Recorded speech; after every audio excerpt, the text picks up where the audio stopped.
What's up, everybody, and welcome to episode 22 of the Stand Up Guys podcast. Happy holidays, Merry Christmas, Happy Hanukkah, or as Smokey Robinson says, Happy Chanukah. Did you guys see that? You know how the celebrities do that cameo now?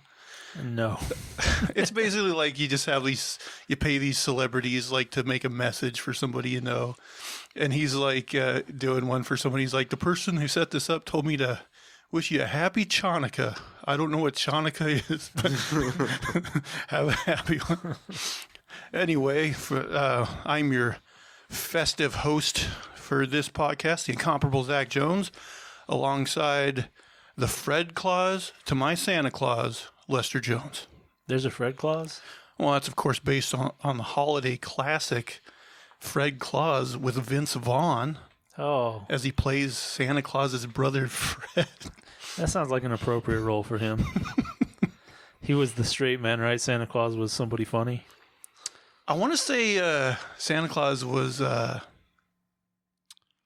wasn't the Tim Allen one. No. God, why can't I think of his name? The guy that played Rhino in Spider-Man 2. Jesus. I don't know who that was. Yeah. Man, he's a guy you would know. Why can't I? That was like the worst reference, too. What's the guy? Paul Giamatti. Oh, okay. I think Paul Giamatti was Santa Claus on that one. Paul Giamatti he's pretty played funny Rhino. sometimes. In that really bad, the one with Jamie Foxx's Electro, that terrible one? Yeah. The one I didn't watch yet. All right, and rounding out our panel here, this guy will come down your chimney if you know what I mean. Speaking of that, last couple of weeks at work is nothing but that fucking Come Down the Chimney Tonight. I'm like, Jesus, this is a terrible song. Who sings it? I think there's multiple versions. I think Marilyn Monroe is one. Oh, okay. Maybe. That's not even like a famous Christmas song, is it? Come Down Your Chimney Tonight? Santa Baby. Oh, Santa Baby. Yeah. Okay, I guess I've heard that part. Yeah, so there's multiple versions, and they just plays like every 10 minutes. Well, anyway, we got the Ninth Wonder, Chocolate Thunder, doing the deed and spreading that seed, the rootin' tootin', skeet shootin', filling up pies with the might of 50 guys. I ain't telling no lies. The phenomenal A.J. Singh. Hello, everyone. Good to be here.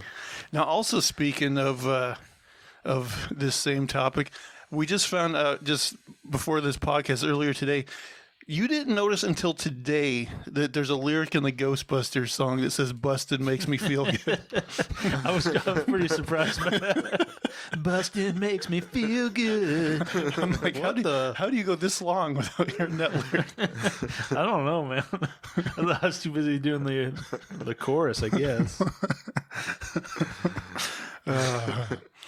Man, you guys do anything this week? Anything interesting at all? Any good stories? No, I've been watching man. Agents of S.H.I.E.L.D. Still Agents of S.H.I.E.L.D., huh? Yeah. Man, I feel like I should just cut this intro part out of the podcast because I think we're all just doing boring shit. Yeah, every week we're doing boring shit. You watch anything good or any? Big Mouth was the last good thing I watched, I think. Oh, yeah, I finally finished that. Actually, just last night. Yeah, that's I good. finished that too. I finished season 1 of Star Trek Discovery. It's fine. I can't. A lot of people, I guess, a lot of like Star Trek diehards are offended by it, but I don't. I'm not. They're going to be offended by anything. I'm not familiar enough with Star Trek lore to be offended about how it contradicts, bullshit. So I'm like, eh.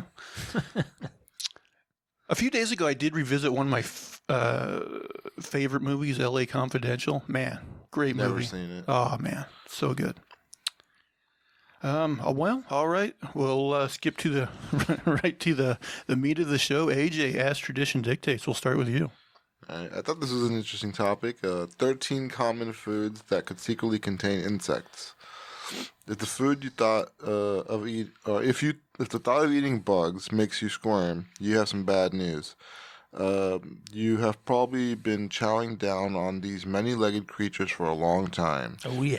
You eat an average of 1 to 2 pounds of flies, maggots, and other bugs each year without even knowing it, according to the Scientific American blog. But don't panic. They are perfectly safe to consume. In fact, the Food and Drug Administration actually permits a small number of insects in food products because it would be impossible to filter all of them out.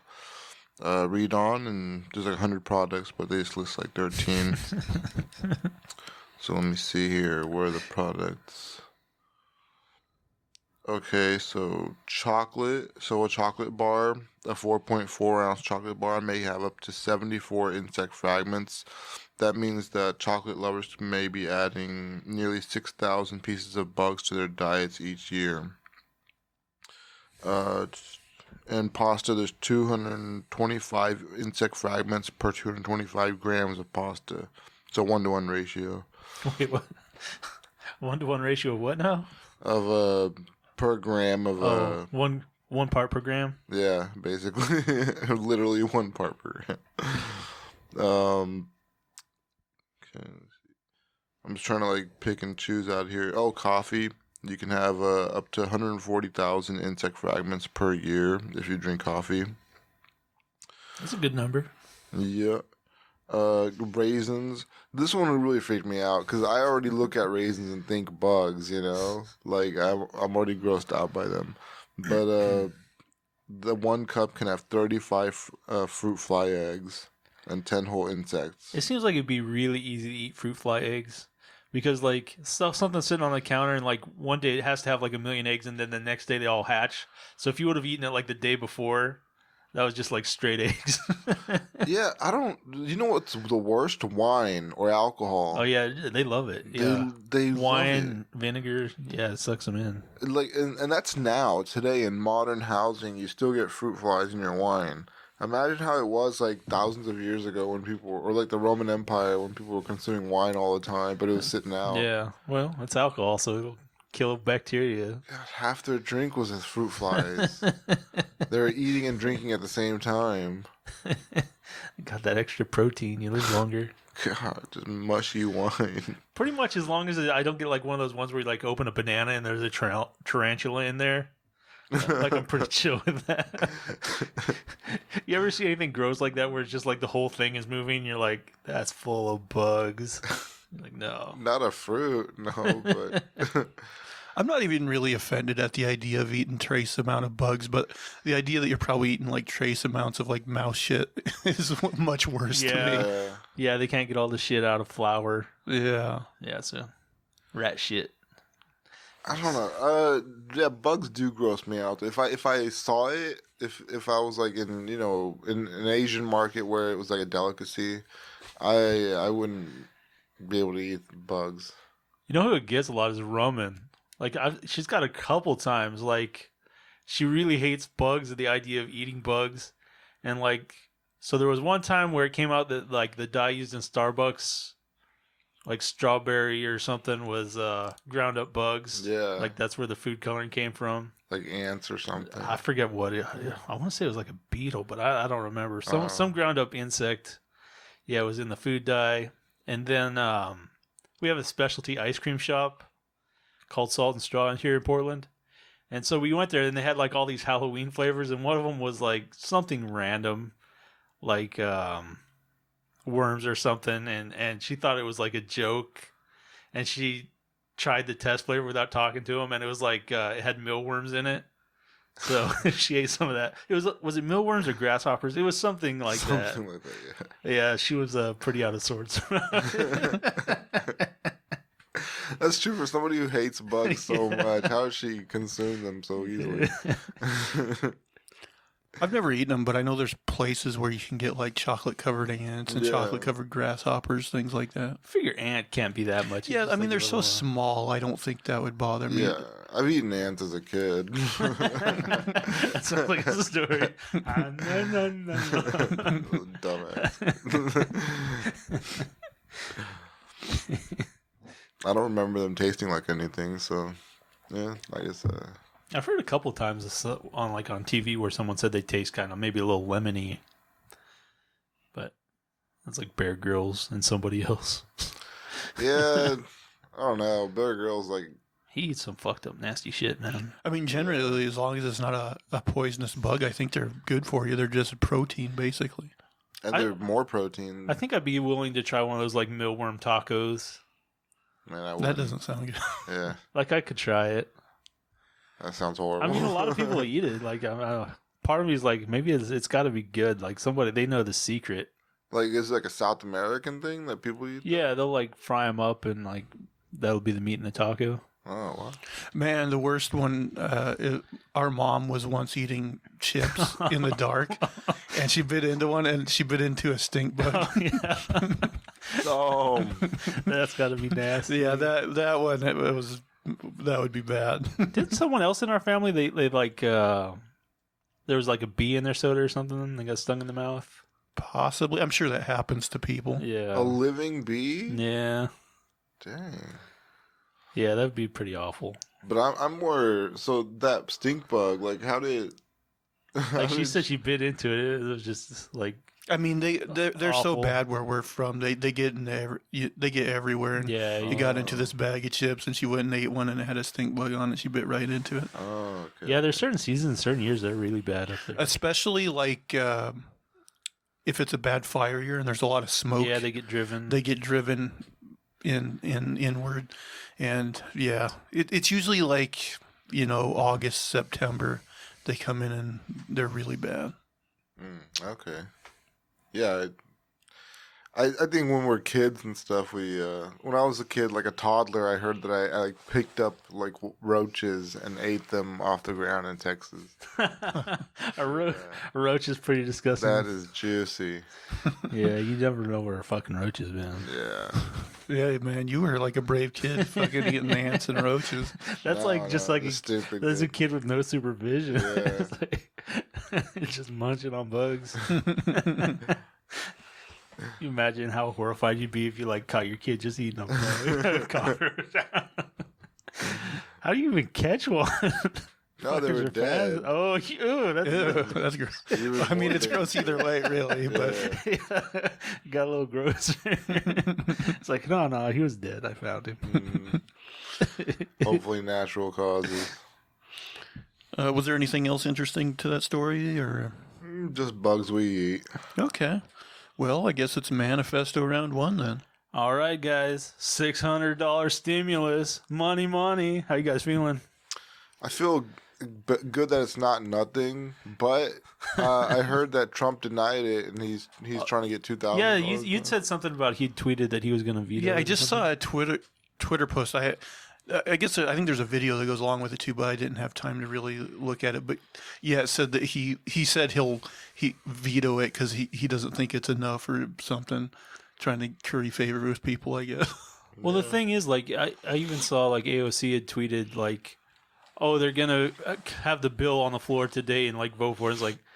It's like something like 1,500 pages or something crazy. Like nobody is going to have read this. Well, yeah, didn't she say that it wasn't her tweet like it's such and such a time and we haven't even been given the text of what we're voting on or something? But But I've seen a couple people like post stuff apparently from the bill, and there's like, what was it, like 1.2?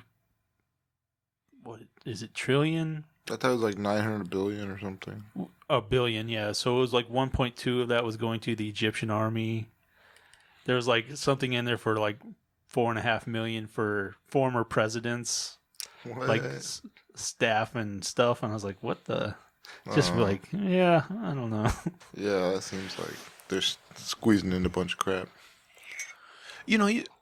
But I also saw an interesting thing a few weeks ago, and it was basically like showing how, so far, not counting whatever they end up doing here, we've gotten like that $1,200 stimulus for all this length of time, whereas a lot of these other countries are giving people basically a UBI of, so much per month for every month that the pandemic's gone on. And you just kind of see how fucked we are compared to them, Yeah, I mean, I saw like I think in Australia or other countries, some got up to like $7,000 or $8,000 a month.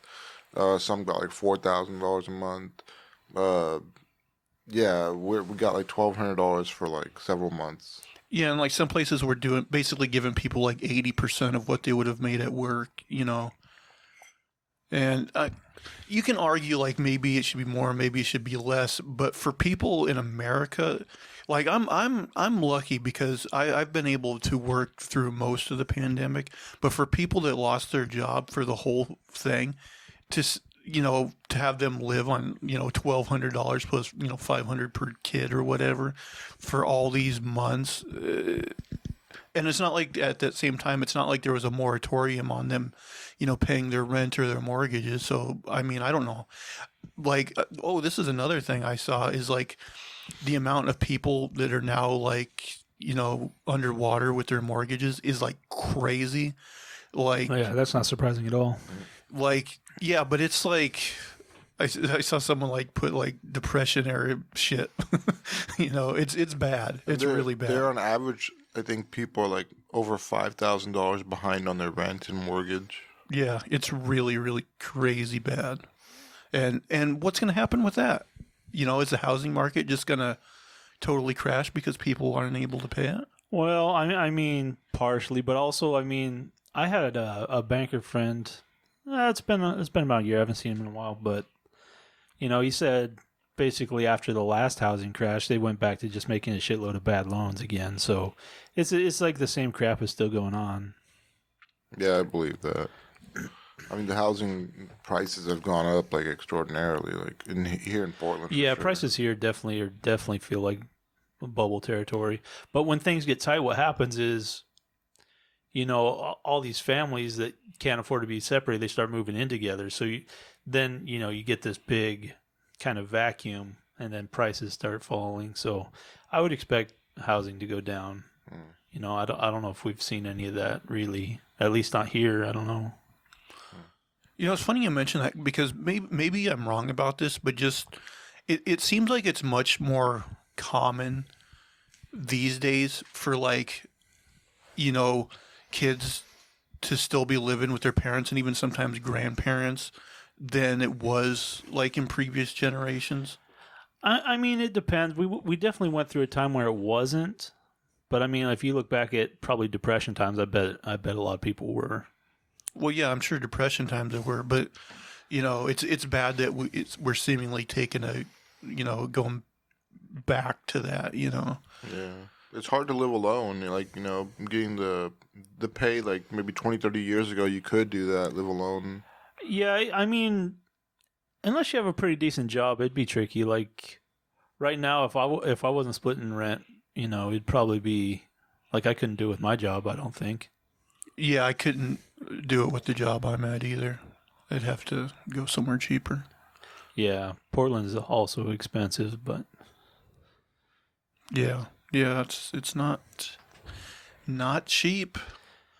But yeah, I wonder what's going to come out of all this as far as housing and stuff because yeah, it's a real mess right now as far as people being behind on their mortgage and rent, and it's like. But I mean, that market's been riding for a while. It hasn't dropped in a while, so it's probably due. Another thing I was going to bring up is, one of the reasons I'm kind of so pissed off that when they had the last crisis and they bailed out the banks and said they were too big to fail. Well, they should have fucking let them fail. Yeah. Because, they should have, but the government. Well, go ahead, sorry. Well, I was just saying, like you were saying, they let them go. The banks turned around and went right back to giving people bad loans because they know they're in a consequence-free environment. Basically, they can make all this money from doing bad loans, and then when everything comes tumbling down, the government will just bail them out. Well, that's true, but there's also it wasn't they weren't just choosing to give bad loans. The government made laws that forced them to give bad loans. So really, if you have a free market, the government should really be out of it. Because the market can depend, like, maybe this person shouldn't be buying a $500,000 house or something like that. The market will cut those lines if you let it be free to do that. But they're saying, you can't deny giving certain people loans. So that's where all those bad loans really came from, was from government intervention. So what... Did they basically say they couldn't deny certain people just based on like credit score type of shit or something? I mean, I don't know all the regulations, but like lower income or certain demographics or certain neighborhoods. Well, it makes sense though that they would say they can't deny based on like certain demographics. Right. You don't want to be racist, right? That does make sense, but you can enforce those things in certain ways that would mean like certain people are buying houses way above their pay bracket, which you did see a lot of. Like there were people in Texas that were buying like basically if they paid every penny they were making to their mortgage, they would have just cut off if they had no other expenses. And you'd be seeing crazy stuff like that, and they were getting approved for it, you know. But at the same time, banks too internally had a lot of pressure to make loans too. So, you know, if they could make a loan, they made it. So I mean, yeah, maybe it's kind of split between whose fault that is, but definitely messy. All right. Anything else on that topic? That was actually a pretty good discussion, I thought. All right. I thought somebody might steal this topic from me. An anti-gay Hungarian politician has resigned after being caught by the police fleeing a 25-man orgy. It's not gay if nobody talks. A member of the European Parliament representing Hungarian Prime Minister Viktor Orban's Fidesz party has resigned from his position in Brussels after he was caught leaving what reports describe as a 25-man orgy. Joseph Zager resigned on Sunday after he admitted to breaching Belgium's strict lockdown rules to attend a sex party. Politico reported on Tuesday. The police found 25 naked men at the gathering, including Sager and some diplomats. The Belgian newspaper reported. The newspaper quoted a local police source as saying, "We interrupted a gangbang." Just another day on the job. Days like this make me proud to be an officer. Orban's Hungarian government has curtailed LGBTQ rights since he was elected prime minister in 2010. Sager, who confronted Fidesz in the European Parliament, helped rewrite Hungary's constitution to protect the institution of marriage as the union of a man and a woman. Sager, a right-wing politician and ally of Orban, climbed out a first-floor window and was spotted fleeing along the gutter. The public prosecutor's office said a source close to the investigation told Politico that officers were called after a complaint about a nighttime disturbance. Authorities said narcotics were found in Sager's bag. Sager insisted that he had not taken drugs. The public prosecutor's office said a passerby reported to the police that he had seen a man fleeing along the gutter. He was able to identify the man. The man's hands were bloody. How do you identify? I don't know. It is possible that he may have been injured while fleeing. Narcotics were found in his backpack. The man was unable to produce any identity documents. He was escorted to his place of residence where he identified himself by means of his diplomatic passport. Sager on Tuesday said he was present at a private party and apologized after the police asked for my identity. Since I did not have my ID on me, I declared that I was an MEP, he said. The police continued the process and finally issued an official verbal warning and transported me home. And then he said, "I deeply regret violating the COVID restrictions. It was irresponsible on my part. I am ready to stand for the fine that occurs." And then he announced his resignation. But, you know, why is it that anytime there's a politician that's, you know, very anti-gay, you can almost just set a countdown clock until they're caught doing some sort of gay business. It happens all the fucking time. It's so crazy. Do you think they're trying to basically hide the fact that they're gay by overcompensating and being really against psychologically, yeah, it's covering what you don't, you know, because you're ashamed or whatever. Yeah, they're fighting it. I know it's been long rumored that, you know, Lindsey Graham is like a closeted gay man. You know, who knows, but... Just put that out there. But I know it's been one of those things. But, you know, also this guy, I mean, was he trying to get caught? Because it's one thing if he was just having an affair with some guy, but... How can he expect, like, he's this public figure who's very publicly anti-gay, and he's going to a 25-man gangbang? Like, he doesn't think at least one person in that gangbang's going to go, "Hey, isn't that the guy on TV who's always, like, fucking saying bad shit about us and, like, passing laws against us? Like, oh, we're going to keep our mouths shut about this, you know." You're going to bang him extra hard. I mean, it seems like this fucking guy was trying to get caught. I mean... I mean, that's not exactly discreet, a 25-man orgy. Yeah. Yeah, that's true. How do you get 25 guys to keep your secret when you're, out to get them publicly? Yeah, it's got to be a weird dynamic. I don't know.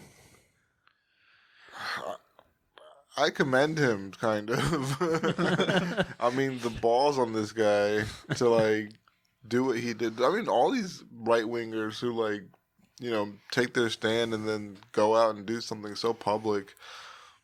Yeah, it's just amazing to me. It's that thrill of getting caught, I guess. I wonder if any of them did get COVID. Right. Something. Yeah. But yeah, it's so crazy how often it happens though, where like there's a very anti-gay politician, and then what do you know? It is frequent, yeah.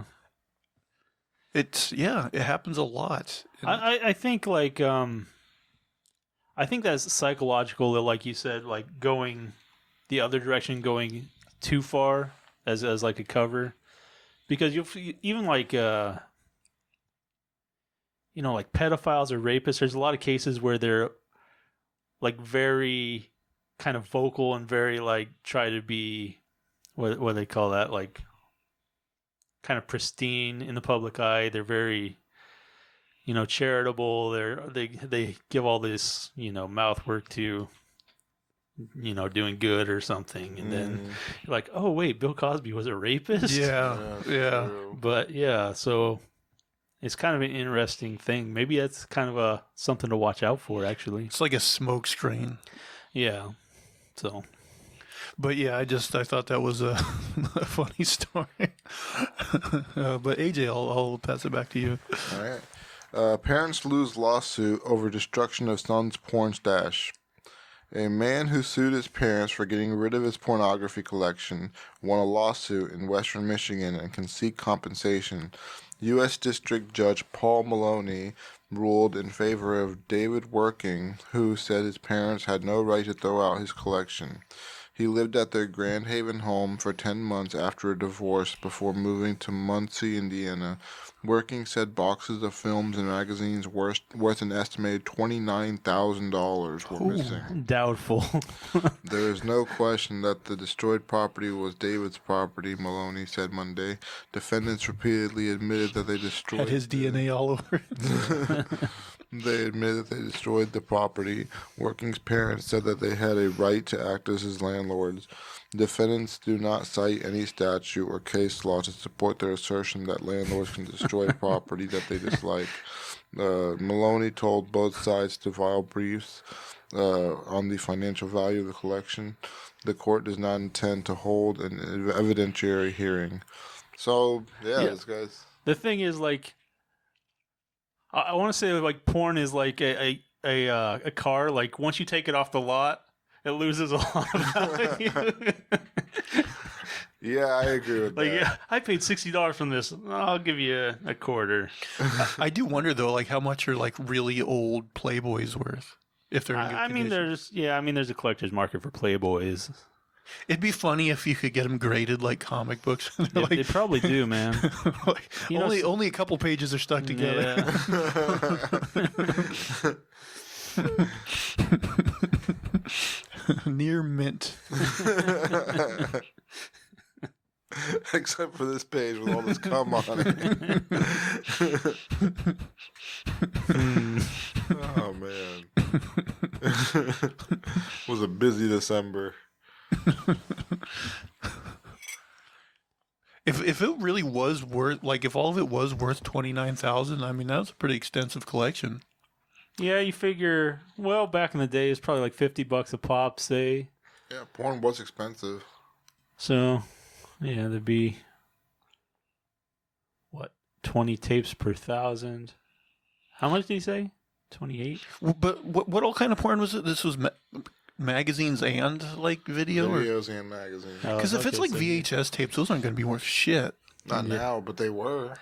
Yeah, but you can't like say like 60,000. It'd be like, oh, you can get all that on like Pornhub for free. Yeah. Well, I actually didn't Pornhub just that they scrubbed a bunch of shit. Verified now. You have to have verified. So some people were complaining. I saw one great meme where it was like There must have been some movie where they like burned down the Library of Alexandria or something. That was compared to that. I actually thought about bringing that topic up as a story, like, because wouldn't that make, I don't know, like Pornhub less appealing? Because I mean, that would account for a shit ton of their videos, right? Yeah, a lot of it. I mean, maybe. I'm still like, it's probably still essentially infinite porn. Yeah, it's true. More than like, you can get through. Oh no! Yeah, my personal loss is There's only 10 million videos instead of 100 million. yeah, infinity minus like a somebody was billion. complaining about like their saved videos. Oh yeah, I was like, heard damn. about that, yeah. I had 103 saved videos. I can only jerk off for a couple months without repeating. Well, apparently the reason they did it was because like I think it was like Visa and like maybe MasterCard or somebody like wouldn't process like Pornhub payments anymore because they said there was like, you know, Copyright. exploited people on the website. It wasn't even a copyright thing. But they said there was like trafficked women on there or something, but it's like, I don't even know how you. I mean, in that volume, you could probably safely say that. Yeah, but yeah, as for proof, I don't know, but yeah, I don't know if it was like a good thing or not. I'm not sure. probably pretty much a non-issue. I guess if anyone's too upset, they can just go to a porn site that doesn't do that. Yeah, It's not like there's not more than one. All right, Manifesto round 2. Okay, gonna shift gears here. So, apparently, we heard a radio signal from Proxima Centauri, which is the closest star. It's 4.2 light years, so relatively close. But they haven't been able to rule it out as human yet, or any like physical phenomenon. So, You mean they haven't been able to rule it out as like a noise we made or something? right, is something we would have produced. It was like a very specific frequency, which humans apparently don't use very often, but it was also in a very narrow bandwidth, which basically doesn't happen in nature. So they're not sure what it was. So just a little tidbit. But we had talked before about how like they were talking, they could send, assuming they built all the technology and the lasers and everything, they could send a probe to Alpha Centauri probably within like a 20-year time frame, not counting the building of the apparatus needed to do it. But So 4 light years means if you could travel at the speed of light, it would take 4 years. Yeah, So how fast is it going if it can get there in 20? That's still pretty fast, isn't it's a it? good fraction of the speed of light. Yeah, that's incredible. Yeah, it's pretty impressive. So like time travels differently for this object.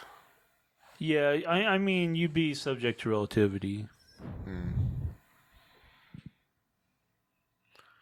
Do you think, like, let's say they figured out a way to make a craft, an actual, like, spacecraft move at either the speed of light or close to it.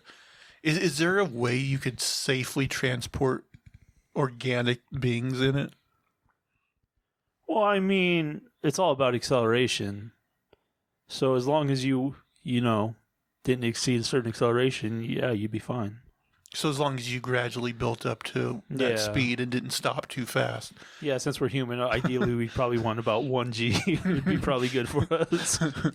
Yeah, I read that we're traveling now like hundreds of thousands of miles per hour, or per second or something, like really fast through space. Yeah, I mean, it all depends on your frame of reference, right? So, but yeah, we're moving. But we don't feel it at all. Right, because we're in a gravitational frame. But yeah, I'm always intrigued by that stuff. I think like DARPA, which I don't remember what they stand for, but they do all sorts of like projects or whatever. Yeah, research department wants the research projects. But I think like one of theirs is they just have like this area where they have like these huge like basically listening devices that cast out, to space, and it's always like listening for shit like that. Yeah, I guess I want to say it was somebody just rich and not like a government, but they were buying up a lot of time on those telescopes to turn it towards there just to see if they could hear anything like a repeat or anything. All right, was that it for that one? Yeah. I also just got a quick, stupid story here. Tired of, I'm going to say Snickers. They use a different word, but in which is S followed by the N word. Oh. Which is something people say, I know, but I don't like saying it because it sounds. I never. Yeah. Snickers. That's a word. Yeah, but don't say. Does it have, it's like it doesn't come up every day. It's too close, though. Yeah. Tired of Snickers. Austrian village tweaks its name to Fugging. Oh, yeah. The Austrian village of Fucking is changing its name. The mayor of the municipality where it's located said on Thursday, after residents apparently grew tired of the Snickers it prompted in the English-speaking world and of visitors stealing its signs. The village, part of the municipality of Tarsdorf, north of Salzburg and near the German border, has long been a figure of fun in English-speaking media, which have gleefully reported local exasperation at signs being removed. And Every newspaper article. Fucking ducks down at the pond. in 2018, the pornographic website Pornhub said it was offering free premium access to residents of Fucking and towns with names such as Tits, Germany, or Big Beaver, Pennsylvania. Whose job was it to just look for these cities? I am confirming that it has in fact been decided by the local council. I will not say any more about it, Tarsdorf Mayor Andrea Holzner told Routers. They're going to be pissed if they lose their Pornhub rights. The decision was also posted on the council's website here. As of January 1st, the village will be called Fugging. The official statement said, adding that the initiative had been brought by the residents of the village. Man, if it'll get you like free Pornhub Premium, though, like maybe we should move to Big Beaver, Pennsylvania. Yeah, that's what I was thinking. I was trying to remember one of those ones because I've seen like more than one where like a business will offer like the city that does X like a certain benefits, and I was trying to remember like some of them. Hey, is Beaverton close? Beaverton? Yeah. Beaverton is close, yeah. Gosh, I'm totally drawing a blank now. What were you thinking? On what? Trying to think of? I'm just trying to think of some of those companies that there was one like Internet or Comcast or somebody was trying to get them to change their name. I remember that one. Oh yeah, Oh, there was like a Norwegian or some sort of company over there, like an internet company that offered people to change their or name their kids. Right, the name of the kids Like too. That's another one. Wi-Fi or something weird. Yeah, there was that one, but there was also a very small town, I want to say in Texas, that they offered to change their name to Dish to get free like Dish yeah, Network. Dish, yeah. Yeah. I remember that one. Stupid little promo stuff. Yeah. I mean, if I'm in a town like that, I'm like, yeah, let's go ahead and fucking change it. Nothing fucking going on here, dude. I want some free TV. All right, AJ, I'll send it back to you. All right. Cocaine-laden ghost boat washes up in Marshall Islands. Marshall Islands police have found the Pacific nation's largest ever haul of cocaine in an abandoned boat that washed up on a remote atoll after drifting on the high seas, potentially for years. Attorney General Richard Hickson said the 18-foot fiberglass vessel was found at Aluk Atoll last week with 1,430 pounds of cocaine hidden in a compartment beneath the deck. Hickson said the vessel most likely drifted across the Pacific from Central or South America. It could have been drifting for a year or two. He said police said the drugs, which were in 1 kilogram packages or about 2.2 pounds, marked with letters KW, were incinerated on Tuesday, aside from 2 packs that will be given to U.S. drug enforcement agencies for analysis. Debris from the Americas often washes up in the Marshall Islands after months or years at sea, driven by Pacific Ocean currents. There have been numerous other stashes of drugs found along the Marshall Islands shoreline over the past 2 decades, including another one at Aluk, but the latest haul was by far the largest. Drug enforcement or law enforcement officials have various theories about the origins of such drugs, including that they were abandoned when smugglers in danger being caught or were lost in storms. In January 2014, Salvadorian fisherman Jose Alvarenga washed up on the Marshall Islands more than 13 months after he set off from Mexico's west coast with a companion who died during the voyage. So, I mean, I don't know. I'm just fascinated by anything that can make that trip across the Pacific or, from, Mexico to the Marshall Islands. There's some pretty amazing stories of people surviving at sea for long periods. Yeah, I mean, the people who got to those Pacific Islands, like, didn't they originally leave from, like, Yeah, they assumed that they got there on, like, longboats or something. Yeah.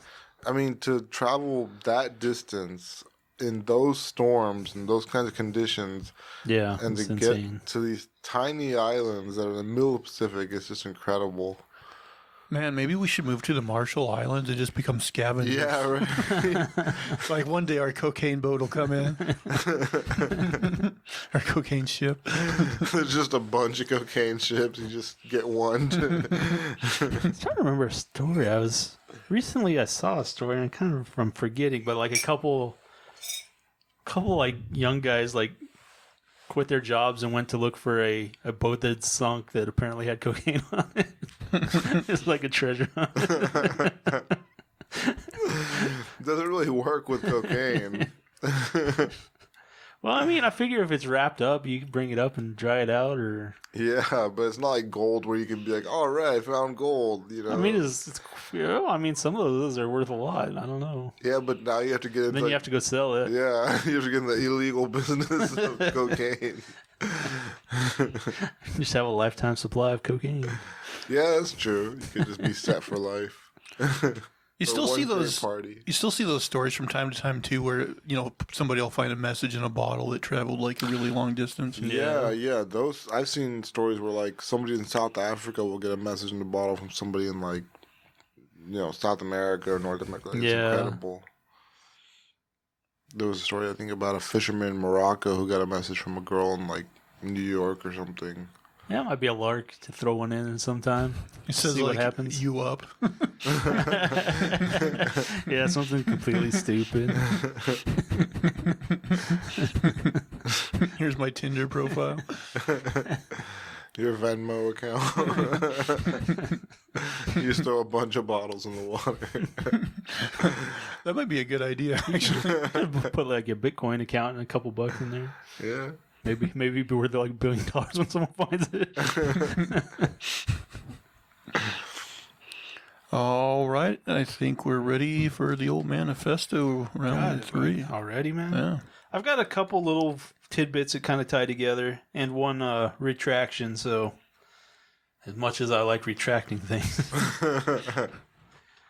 So apparently they found some microbes buried, and like they figured they're like 100 million years old, and like they brought them up and gave them food, and like they came out of like a dormant state to being alive. Yeah. And now we're going to all die of some new plague. Yeah. I mean, who knows how much microbes have changed, but I'm guessing probably not. They're very simple things.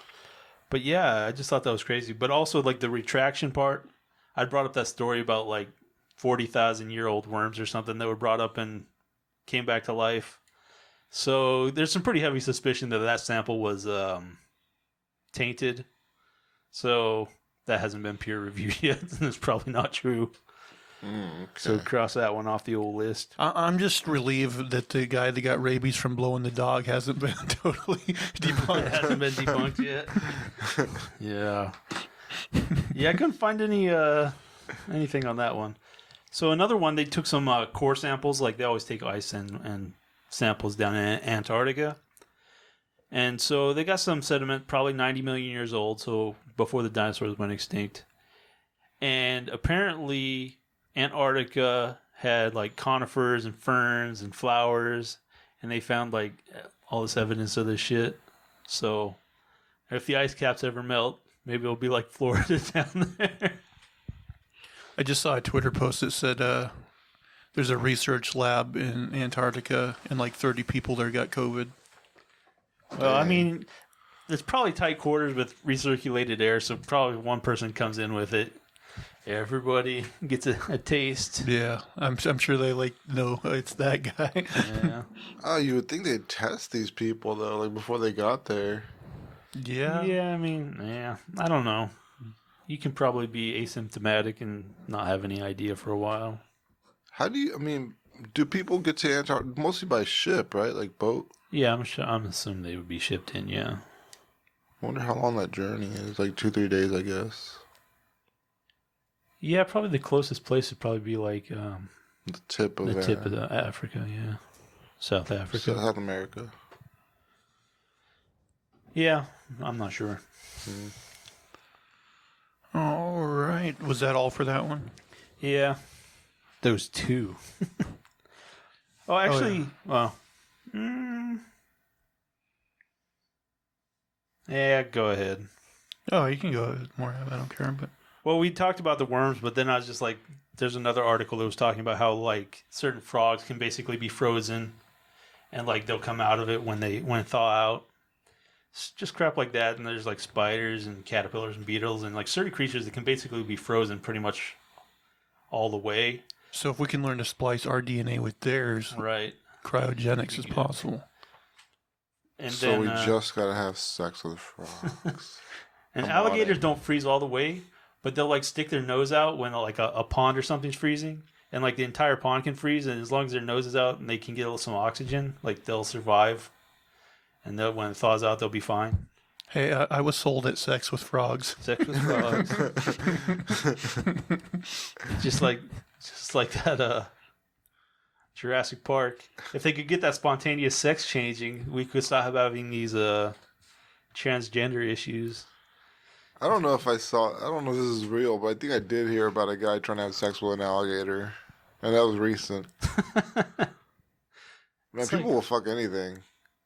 Oh, speaking of fucking anything, like I saw this video where like this dolphin had like, I don't know if it like bit the head off of a fish or something, but then it was like fucking it.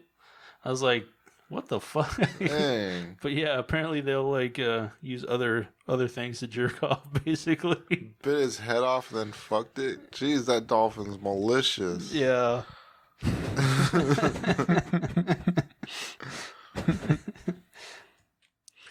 They're just like us. They are smart. Brilliant. Are you writing that down? All right. So my next one here, like, this is like, I read a headline about this like a long time ago, and I was like, oh, that sounds interesting, but then I never really looked into it. So it's about spooning with people.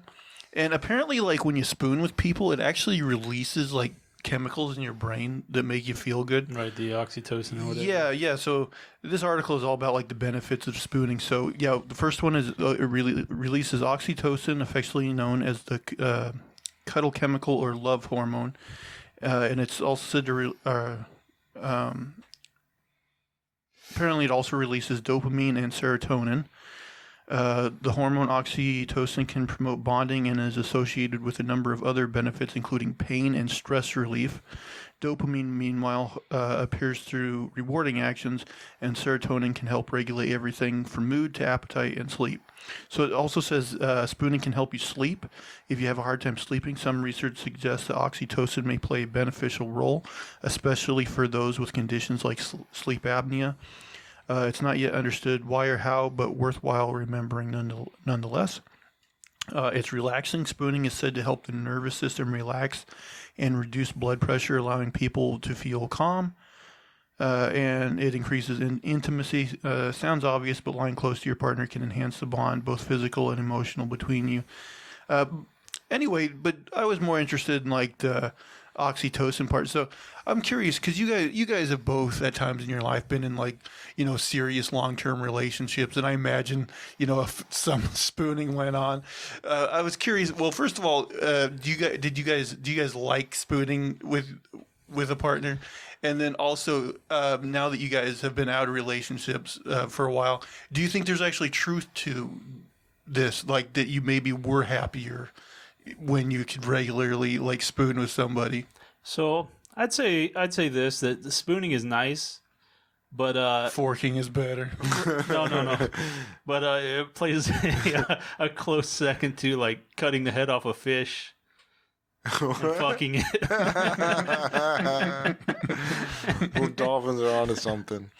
But yeah, no, spooning is nice. I enjoy the freedom of having a bed to myself. Big spoon or little spoon? Being the big spoon sucks. You got like hair in your face and like Your arm goes to sleep. arm goes to sleep. I like it though because there's warmth, pressed against you and stuff like that. Well, the thing with me is like I can't sleep on my side, or I get all fucked up. Yeah. So like it's okay for a little while, and I'm like, okay, give me my arm back. Yeah. I like spinning. It's good. I move around when I sleep, but I would say I probably spend more time on my like. I always go to sleep flat on my back, but then like my back gets sore, so then I'm just like side to side the rest of the night when I get sore. I've gotten to where I can sleep on my side again, like a little bit, but there was this, for a long time, I'd just wake up with really bad pain, and I'd be like, no. I know some people like say they hate spooning just because they think it's like too hot and stuff like that. Mm.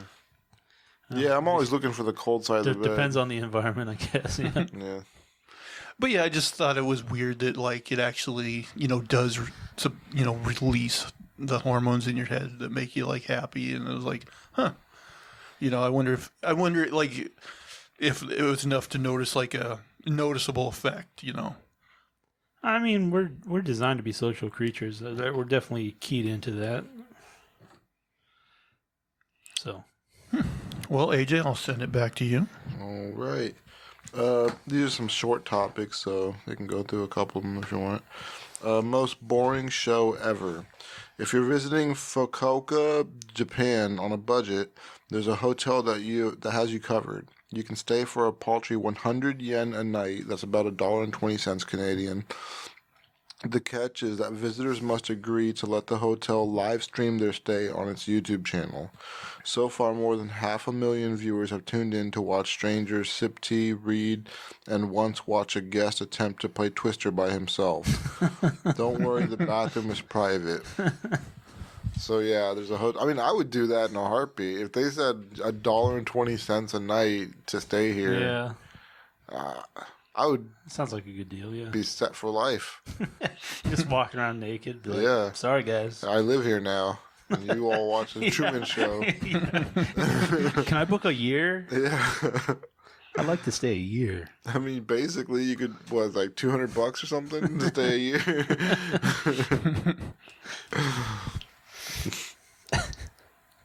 Yeah, I would, like $300. Yeah, I would do that. Oh. All right. This one is called Bed on Arrival. These are like 20 stories that were kind of funny that I picked out. Quality sleep is important, and investing in a good mattress can help. But in 2016, New Yorker Karen Beer recognized a potential loophole: mattress returns. For over a year, he slept on a rotating series of free trial mattresses, sourced from online companies with money-back guarantees. Beer realized he could hack the system by simply returning his purchases within 100 days. By the time he bid a bed adieu, he'd ordered another to take its place. Enough brands offered refunds that he could go years without actually paying for one. He gave up after he moved to an elevatorless building. However, lugging a mattress up or down several flights of stairs each time wasn't something he was willing to lose sleep over. I hate moving so fucking much. I know. It's like I have to do this every 3 months. I'd be like, I'd rather just fucking pay it. Yeah. Yeah, that sounds like a fucking nightmare to always be having to return a mattress. Moving sucks. Yeah, it's awful. Moving sucks, yeah. Yeah. I do not want to do it, but I'm pretty sure we'll be moving this year, so. Yeah, enjoy. Yeah. Don't call. Fuck,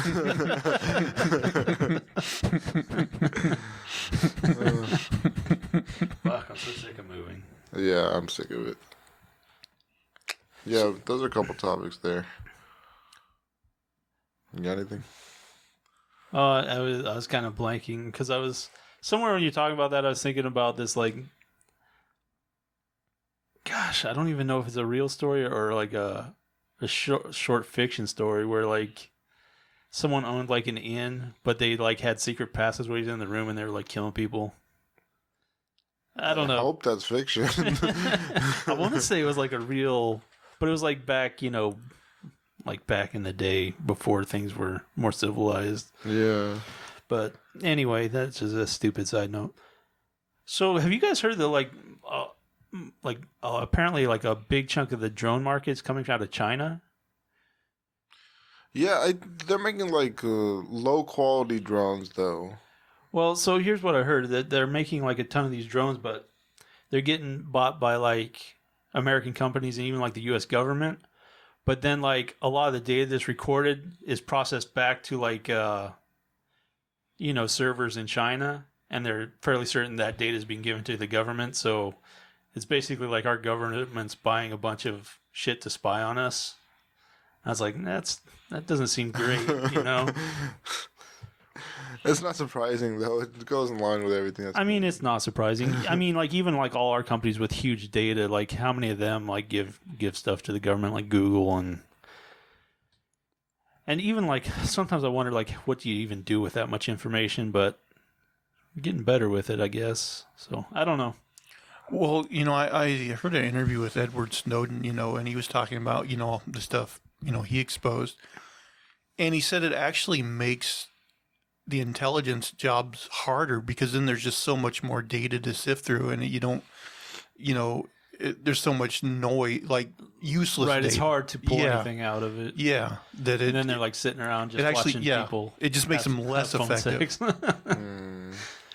It's actually crazy. Like the one, like I just today, like on Twitter, I seen that Trump pardoned a bunch of like war criminals and like people that did financial crimes, and like Edward Snowden, this poor son of a bitch, like a court basically ruled that like what he uncovered happened and it was unconstitutional. Like there's no reason that guy shouldn't be pardoned. It's like bullshit, Yeah, everyone thinks that, and just nobody's doing anything about it. Like him and Assange, like what the fuck is going on? Yeah, they should both be pardoned. But yeah, it is that Putin just kind of like lets him be in Russia just to kind of be a dick is pretty pretty hilarious. Because Putin is a piece of work. Yeah. I mean, that's one thing Trump could actually do that, he's pardoning all these assholes. At least, pardon Snowden. Do at least one decent thing. If I was running for president, it's actually one of the things I would have ran on, and Biden's not going to fucking pardon him. Obama wouldn't pardon him. Yeah, I don't get it. This politics. Yeah, but I mean, what about like once you're in your second term, you're not going to get another fucking term. Yeah, that's true. And Trump's leaving office. He could do it. Yeah, fucking why not? But I don't know. There's a lot of pardons out there, like for the drugs and everything, that you could fucking clean out the prisons quite a bit, I think. Let's see. Was that it for that? Yeah. I got one more kind of small, stupid story. What a $9 fine says about sexual harassment in Vietnam. There was an outrage when a man slapped a woman on the butt in an elevator, but a fine after the incident exposed systemic problems. In July, a 44-year-old foreign national slapped a Vietnamese woman on the butt as she exited an elevator in the commercial capital, Ho Chi Minh City. Though deeply upset, she chose not to file a police report out of concern that the man would only receive a small fine under broad regulations on sexual harassment, which is not a criminal offense under Vietnam Penal Code. It generally falls within minor administrative violations considered indecent speech and behavior. But several months later, prior to footage of the incident being leaked to the media, the 36-year-old Ho Chi Minh City woman decided to reverse course. She filed a complaint against the man, whom local media said was from Estonia, and had also hurled racial epithets at her. Reports said she had encountered him again in the complex and feared for her safety. In response, he was fined V&D $200,000 or just under $9. By the way, foreign money is ridiculous. These $100,000s. Observers in Vietnam were quick to point out stark parallels with the incident and another viral video from nearly 2 years ago, when a Vietnamese man was punished with the same $9 fine for forcibly kissing a woman in an elevator in Hanoi, another act caught on CCTV. Social media erupted in anger over the small fine, as it did following the more recent incident. And in late 2019, the Ministry of Public Security proposed increasing fines for sexual harassment to a maximum of $217, though it is unclear what became of the proposal. While the fines clearly don't act as a deterrent, some experts see a silver lining. The cases received an unusual amount of attention in the country where the Me Too movement made little impact, and where even filing complaints is discouraged. Now, if it was me, I got to say, a $9 fine sounds pretty steep. That would stop me. Cheaper than a strip club. Yeah, that's true. But yeah, I just thought that was crazy. Like, guys have to pay a $9 fine for committing sexual harassment. That seems pretty crazy, doesn't it? Yeah. That's cheap. You said this was in Vietnam? Yeah, Vietnam. Golly. You're going to see all these rapists going to Vietnam. Well, that's when, like, her big brothers show up and just kick the shit out of you. Yeah, that's true. But, yeah, that seems pretty fucked up. They should probably raise the fine. $217. Outrageous. How many 100,000 VDN is that?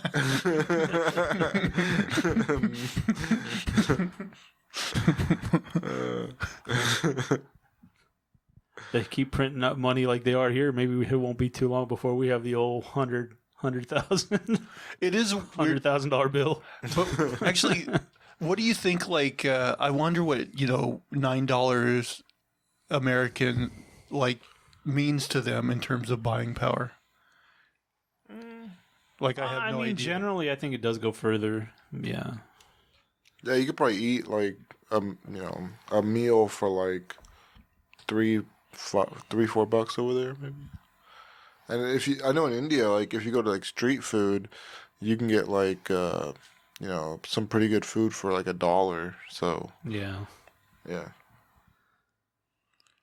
And rent, I think, and I know in Thailand it's probably like $400 for a pretty good place. So yeah. Let's see. Either of you guys got one more story to go out on? I mean, it's nothing too interesting. It's just about this machinist, a welder. Everybody just shuts off right there. Nothing too interesting. Bye. Stephen Mills, a machinist and welder from Fort McMurray, Alberta, unwittingly solved a decades-old mystery when he visited Alberta's Vermilion Heritage Museum last May. In the basement sat a 2,000-pound sealed safe, which had been donated in the 1990s. Everyone from professional locksmiths to the safe manufacturer had unsuccessfully tried to crack the combo. After a tour guide told him the tale, Mills jokingly spun the dial in a random combination, 20, 40, 60, 3 times, 2 times to the left and 1 time to the right. To everyone's surprise, the door creaked open. Sadly, there were no gold bars or precious jewels inside, just a few papers from a waitress's order dated back to 1977, and a pay sheet for around $9.95. Solving the 40-year-old mystery was priceless. So not really. It's kind of worthless. Yeah, that was like fucking Geraldo with what Al Capone's tomb or whatever. The thing is, there's never anything in safes. Is like that's what gets cleaned out, man. People take their shit and leave. Yeah, it's the first place you go to. So yeah, that was that. Yeah, when you said he's cracking, I'm thinking like 1, 2, 3, 4. Yeah, I was thinking that too. He tried the most obvious He cracked thing. the code. It took decades for this guy to get it. And there's a guy that tried it all along. He's like, fuck. Yeah. It was probably like scratched on the side or something. Yeah. 20, 40, 60. But, I just found this Post-it note that fell off and went under it. All right, guys. Well, I think we're doing pretty good on time. So that will do it for all of our shenanigans and poppycock this week. Before we go, I'll let it, standard podcast stuff. Please give us, a review, like, subscribe, comment.